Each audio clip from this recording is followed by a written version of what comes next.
आज आपकी हजारों बीघा जमीन ऐसे भूमिया पे हड़प कर ले गए जिनका इस क्षेत्र से कोई लेना देना नहीं था। कहीं से आए और कहीं आके बस गए और हमारी जमीन को पूरी तरह से निगल रहे हैं और हम बैठे तमाशा देख रहे हैं। हम आज बात करते हैं 3 नंबर और 26 नंबर की। कहां थी ये कॉलोनियां? कहां थे वो सारे लोग? कहां से आई ये भूमि? उनकी खातेदारी कहां से आई थी?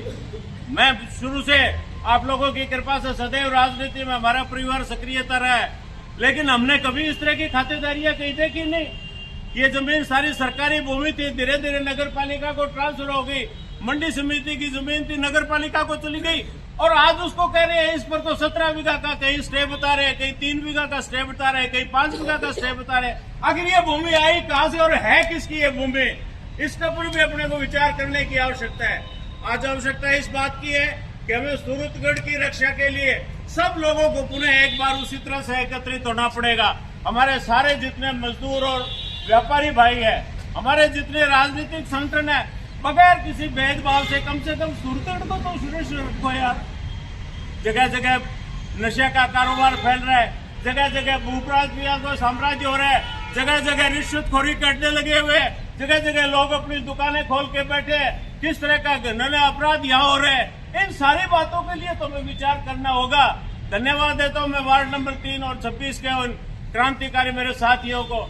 अभी जिस तरह से बता रहे थे, नगर पालिका जहां भी पट्टे काटती है, कहीं भी ऑक्शन करती है, आज तक मेरी जानकारी के अंदर उन कॉलोनियों को कोई सिरे नहीं चढ़ाया। किसी कॉलोनी को उन्होंने पट्टे जारी नहीं किए, इस तरह की व्यवस्था करके छोड़ दी। और यहाँ नगर पालिका में चाहे वो ईओ बैठी है, चाहे यहाँ का एसडीएम है, अरे मैं तो मुझे शर्म आती है जब एसडीएम के बारे में हम बात करते हैं, इतना बड़ा अधिकारी, और इस तरह की बात करता है कि सुबह आपको पट्टे जारी कर देंगे और दूसरे दिन शाम को आगे कहता है जी मेरी तो मजबूरी है, मैं तो कर नहीं सकता।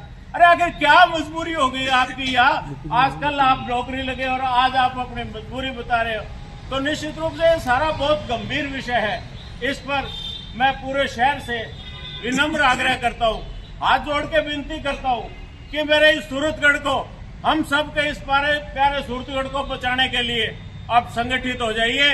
वार्ड नंबर 3 और 26 के तो पट्टे लेंगे ही लेंगे, गले में अंगुली डालकर ले लेंगे। अगर इन्होंने ठीक नहीं दिया तो वो भी अगर किसी दूर तक जाना होगा तो हम जाएंगे। लेकिन सारी बातों से छुटकारा पाने के लिए, स्वच्छ और सुंदर प्रशासन लेने के लिए हम सबको एकत्रित होकर हमेशा इस सूरतगढ़ शहर के हम सबको मिलकर रखवाली करनी पड़ेगी। बहुत बहुत धन्यवाद। जय हिंद।